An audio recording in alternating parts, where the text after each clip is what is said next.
हरे कृष्ण। आज हम एक महान आचार्य, एक महान संत की कथा सुनेंगे। श्री जगन्नाथ दास बाबा जी, लोग उन्हें सिद्ध बाबा कहते थे। वे बड़े महान संत थे, पूरी रात बैठकर महामंत्र का जाप करते थे। तो आइए उनकी आज एक प्यारी सी कथा सुनते हैं। महापुरुष कितने दयालु होते हैं, कितने कृपालु होते हैं। एक श्री जगन्नाथ दास बाबा जी का एक सेवक था बिहारी दास, जो उनकी बहुत बाबा जी की सेवा करता, क्योंकि बाबा जी बहुत वृद्ध हो चुके थे, बुजुर्ग हो चुके थे। तो बिहारी दास उनकी सेवा करता, बहुत सेवा करता। एक बार, और बिहारी दास जी उनके सेवक उनकी बहुत सेवा करते थे। एक दिन बिहारी दास जी की तबीयत बहुत खराब हो गई, और दिन ब दिन तबीयत खराब होती जा रही। आखिर उनको जो वैद्य थे, जो डॉक्टर थे, उनकी तरफ से जवाब हो चुका था कि बस अब ये आज की रात भी मुश्किल निकालेंगे।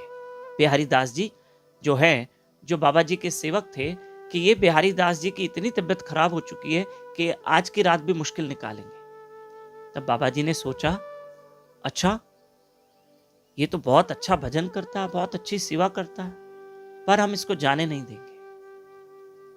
ठीक है, हम इसको जाने नहीं देंगे, अर्थात हम इसकी मृत्यु नहीं होने देंगे।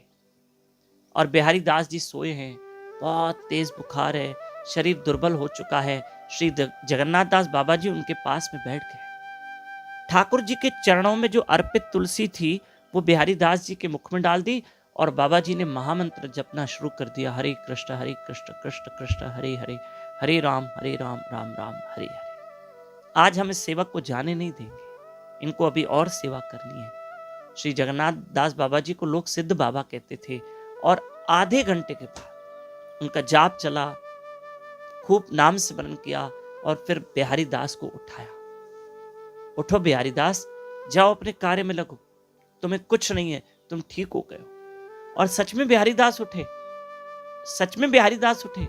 और बाबा जी ने कहा, जाओ, अब तुम्हें कोई तकलीफ नहीं, कोई बुखार नहीं, कोई तुम्हारी मृत्यु नहीं होने वाली। हमने कृष्ण से बात कर ली है। बाबा जी ने कहा, जाओ, अब तुम नहा धो के रेडी हो जाओ, महाप्रसाद बनाओ और ठाकुर जी को भोग लगाओ, हमें भी खिलाओ और स्वयं भी ग्रहण करो। और बिहारी दास उठ गए, स्नान करने लगे, भोग बनाया, प्रसाद बनाया, ठाकुर जी को भोग लगाया, बाबा जी को खिलाया, बाबा जी को भी स्नान करवाया, क्योंकि बाबा जी बड़े बुजुर्ग थे। और यूं हमारे श्री जगन्नाथ दास बाबा जी ने उस बिहारी दास को एक नया जीवन दिया। मेरी माताओं, मेरे भाइयों, महापुरुष हमको नया जीवन ही तो देते। कैसे?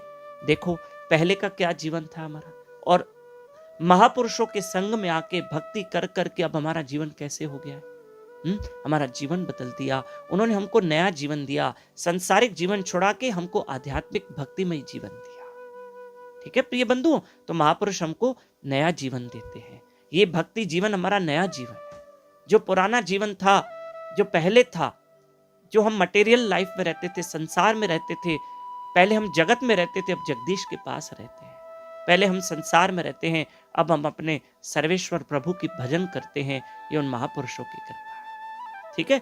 और 8 मई गुरुवार के दिन मोहिनी एकादशी, और इन दिनों शाम को 4:30 से 5:15 बजे तक आप बच्चों को हमारे साथ यूट्यूब चैनल दामोदर दास पे लाइव रखिए। बाल संस्कार मंदिर चल रहा है, ताकि बच्चों में कुछ अच्छे संस्कार आ सके, उनमें अच्छे संस्कार भरने हेतु हम ये क्लास चला रहे हैं, सोमवार से लेकर शनिवार तक, 5 मई से 10 मई तक। हरे कृष्ण।